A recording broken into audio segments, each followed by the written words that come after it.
It's another edition of Litter Media Live here on Litter Media, on our YouTube channel and Litter Media Radio as well. I'm Dan Ramey, and in studio with us is Jack Schmitt. He is the Assistant Plant Manager for Kenworth, and it's a big weekend. It's a big weekend. Yeah, and with news that's happened this week, we need something fun and good, and that includes the Kenworth Truck Parade. I agree. Yeah. We're going to get into some of the inner workings of all this for you and what you can expect to see during this weekend coming up on Saturday in downtown Chillicothe. Details right after this, but first, these words from Classic Brands.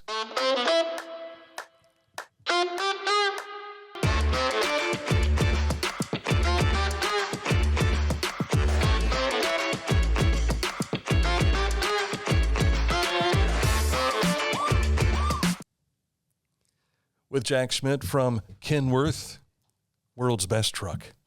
And it is a moniker that will live forever, I think. It's been 50 years now. It has. 51 to be exact. Yes, 51 years now. And what a great thing that the truck parade has been. I know the story. You know the story.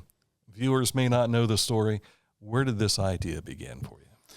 Yeah, so back in 2018, we started talking about how we can market better in the community. We want people to know that Kenworth Truck Company's here, and we would hear from people passing through, they didn't even know the truck plant was here and that we produced 170 trucks a day right here in Chillicothe, Ohio. So trying to figure out how to draw the community and the truck plant together. So Denton Truck Plant down in Denton, Texas, do the Peterbilts.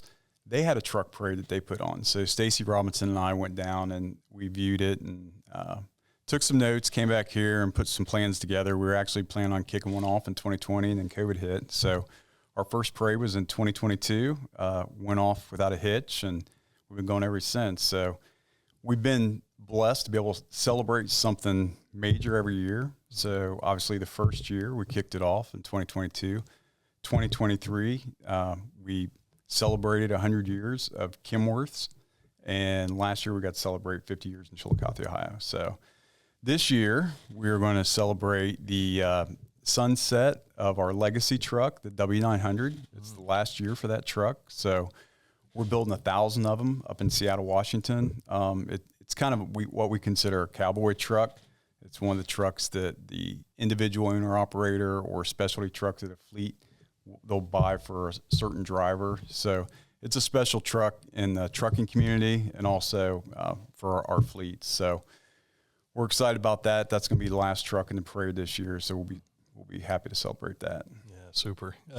This has been so huge. And I know that when we opened the parade here, was it last year? Maybe the first year. At any rate, the comment was made, not every city embraces trucks, but Chillicothe has in a great way. Yeah, it has. I think we've transitioned from paper city to truck town. I think we've taken that step. We love everything about Chillicothe and all the businesses here, but didn't feel like kind of on the other end of the county, kind of on that end, we didn't feel like we were involved. And now we really feel like, the community's embraced the trucking industry. And it's a great relationship between the community, our assembly operators, and also the truckers that drive our trucks. So it's a great time to have everybody together. Forms a good community bond. Yeah, I remember when I first came to Chillicothe, Kenworth wasn't the footprint that it is now as far as its size. And now there's so many businesses that are tied to it as well. I mean, you've got the dealership that's out there. Folks that go to Tecumseh are going to see that dealership, and it's right there. You've got all the assembly parts that are real close by. Right. And even here on Eastern Avenue, you've got a location. We see a truck go by every day that's taking parts here and there. Yeah. Yeah, it's kind of like a family. So they're an extended family at Kenworth. So you mentioned Dan Starr right down the street. He's doing top caps for us now. He's came on in the last year and a half. We've got Riffle Industry, which is vital to our organization. They've been a great partner for many years. We've got Pegasus Industries, do a lot of work for us with some of our sleeper kits and so forth. We've got Vidito Industries. It's been doing painting on our fairings and bumpers for years. Just a lot of good, close organizations close by. Yeah.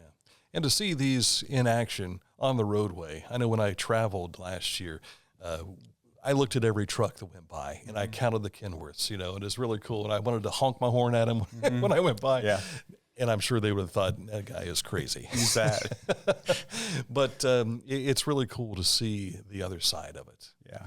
As a kid, you love giving the pull the air horn sign and everything, and we see that during the parade too. Yeah. So when you're going through when you're at the parade, and I assume most of the folks watching have been there, but if you haven't been there, it really is. It's a neat environment because there's a special magic feel in the air. It feels like to me. When the trucks are going through, you got kids throwing Frisbees on the streets before it starts, and we have food vendors there. It won't be any different this year. I know United Way is going to have barbecue, cotton candy. I think Crumble Cookie's going to be down there this year. We'll have water available in different areas. I think we're going to have a couple areas where you can buy beer if that's what you choose to do. It's going to be a nice setup. So it gets a little bit better every year. It gets easier every year, but it gets better because it gives us more time to concentrate on what we can do to make it just a little bit better every year. And we've seen that with the attendance. I don't know if you've noticed, but the attendance has been up every single year. So we're hoping the rain will hold off, but if it drizzles a little bit, I'm sure the crowd's still going to be big this year, if not bigger. I know a lot of us, when we think of a parade, we think about the bands coming through and all that kind of thing. Little kids on the Little League ball trucks and everything. Yeah. But this is exclusive to trucks, and I think it makes it even more impressive for the spectators because they see one truck, they want to see the next one. They want to see the next one. And last year when the big potato comes through, that was something. Right. Are there some surprises we'll see? Yeah, I think you'll be impressed with the trucks that we get. So Tom Arnold and KY Robinson do an excellent job every year. So KY is retired from Kenworth, a longtime employee. And he's one of those employees, kind of like you. When he was out on the road, even when he worked at Kenworth, he would stop at truck stops and talk to the drivers. What do you like about your truck? Hey, I helped build that truck. Just one of those guys that loves trucks. So he's really helped us kick this off, and he's responsible, along with Tom Arnold. They travel around. They go to different events throughout the year and find truckers. This year we've got 54 drivers. I think there's 5 returning. Those are the folks that help kind of put it together and organize the position of the trucks, how they go through the parade. But all the other ones are brand new, and they're from 25 different states around the United States, 25 represented from New England all the way to Oregon. So good representation across the country. And there'll be new trucks, classic trucks, and customized trucks. You're going to see a variety of trucks going through the parade this year. It's amazing what these men and women have done with their vehicles to make them extra special. Yeah, they're just not truck drivers. They love what they do, and they love Kenworths, and they're tickled to be here. We've got a waiting list every year, and it seems like we get calls late in the year. It's like people catch on, especially in Ohio, like Ross County and surrounding counties. They know about the parade, so they'll think, oh, yeah, I got a call. But we're really booked up. I mean, we're pretty full by January going into the year. So we're picking out trucks throughout the year, and we like to include a lot of local trucks as well. So anybody out there that wants to be in the future, get a hold of us early because the list fills up pretty quick. So we've got a waiting list going into next year. So yeah, we've seen Dan Clary's a bunch. He's in it again this year. Yeah, and he's a staple. Then of course we've got logging trucks and everything that we see in there too. And these are trucks that you see on a regular basis, but it's cool to see them be part of our parade.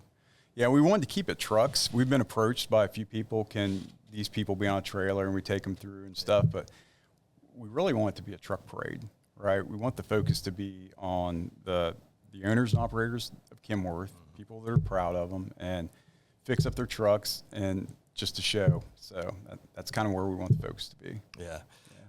Again, as Jack had mentioned, we have a number of people that show up early. I'm telling you, people will line up around 4 o'clock claiming their spot to watch the parade. But you've got a lot of things that go on prior to help them pass the time waiting. And then that first truck will start rolling about 8:45. That's correct. Yeah, we'll kick it off at 8:45. Like I said, 54 trucks, and then they're going to head down Water Street and circle around, come down Second. So there's a lot of good spots to set up, but if you want to set up, I'd recommend on the corner of Paint and Second or corner of Paint and Water, kind of a couple good areas, and And obviously we'll have Mike Schmitt down there helping us do the announcing as always. So that's always fun, does a great job. But, the truckers, they're as excited as the people in the community that want to go and set up for it. So we rent the fairgrounds Wednesday through Sunday so that they can come have a place to park their truck, fix them up, polish them, get them ready for the event.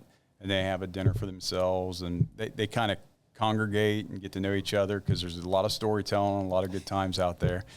But really, they've started showing up earlier. So I was heading home from Florida Saturday and got a call where there was a couple of drivers, hey, we're going to be there Monday morning. It's like, all right, we'll figure out where to put you, But they're down there now, and there's probably 16 to 20 trucks already here. So they're going to be ready to go. So they'll have their own dinner tonight.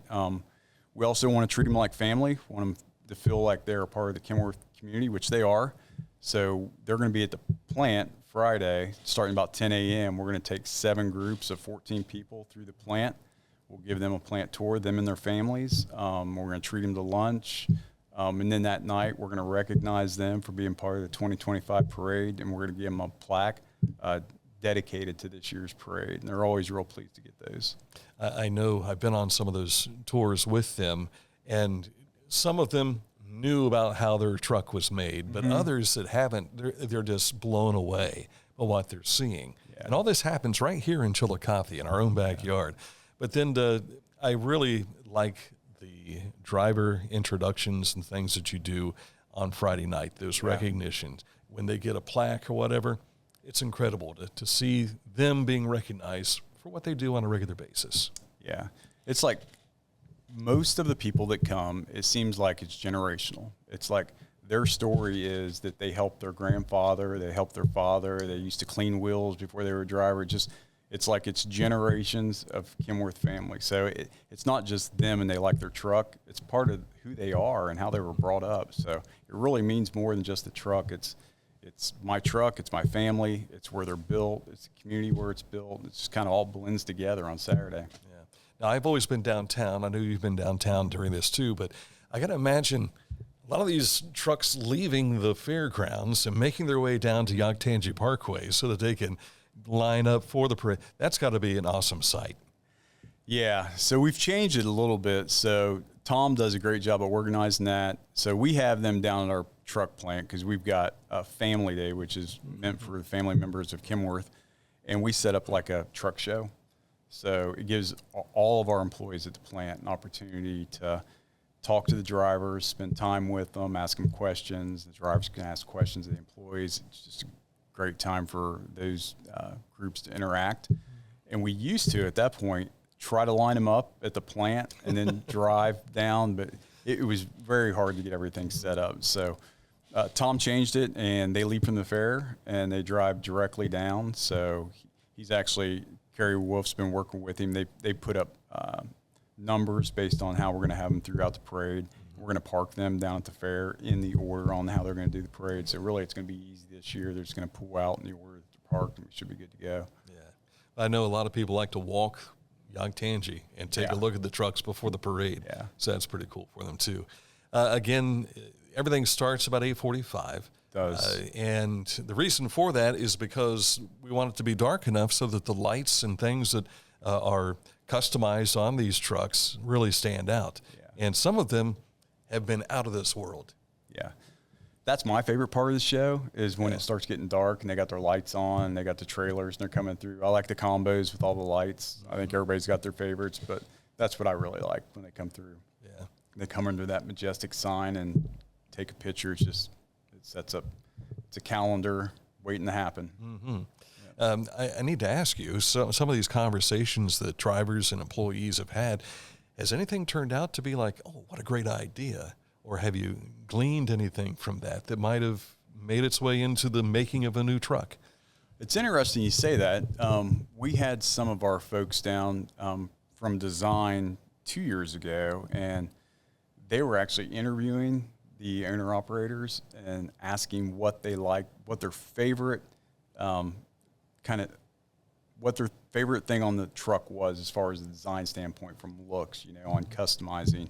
And they took notes back, and, I haven't seen it in the design yet, but they really do take the customer input into effect when they're designing the truck. Yeah. I mean, what a great way. I mean, you've got a captive audience right there. Yeah. Why not do some research? Right. Yeah, it's a great way to develop styling. Yes. One more thing about the parade that I think has really been a staple and that people enjoy, caught them by surprise. First was the band playing at the end.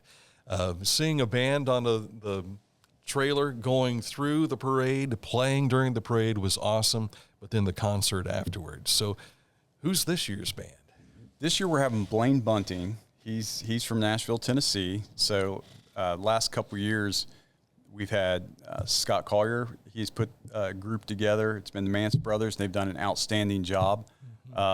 Stacy Robinson, our HR manager, spent some time in Nashville with her husband, and they bumped into a band down there that they really liked, and we got in contact with them, and they agreed to come up, and they're really excited to be here. So they're going to be coming up this year, and I think the community's going to love them. That's great. That's great. And again, that's at the end of the parade. So be prepared. If you live downtown, you'll probably enjoy the music right through 11 o'clock or so. Count on it. Is there anything that we have missed you wanted to make sure people knew? I think the only thing we left out, it's a great event, but let's not forget about the community and giving back to community. So we try to make this about the relationship between the drivers, our assembly plant, and the community, but it's about what United Way does for our community, and we support United Way. It's our biggest donation every year is to United Way of Ross County. Yeah. Kenworth has a great relationship with them, and they've been very helpful helping us with this event. We've raised money for them so far this year with our VIP sponsors of over $40,000 again this year. I think it was $41,750. But we'll also have a 50-50 raffle down there. So you think about 5,000 people down there, $5 a ticket, throw it in a bucket, and we're going to draw it out on, I believe, Tuesday morning. So we'll do that live on Facebook. So if you want a chance to win some money and give back to community, it's a great way to do it. Our CEO down there is doing a fantastic job, Andrea Williams. I don't know if you met her yet. Yes, we have. Yeah, she's something else, enthusiastic, very committed. So we're happy to have her and support her. Yeah. We appreciate you coming in to share details about the parade. Again, it's this Saturday. That is Saturday, June 14th. And again, starting about 8:45. But if you want to see trucks early, get there early because the trucks themselves arrive around 7 or thereabouts. And we lined up right along Yoctangi Parkway. So, Jack Schmitt, thank you so much. All right. Thank you. Good to see you. Good to see you. And thank you for watching as well. And yes, we'll have video and things of that sort afterwards. So make sure you join us on YouTube and also, again, live and in person, downtown Chillicothe this weekend.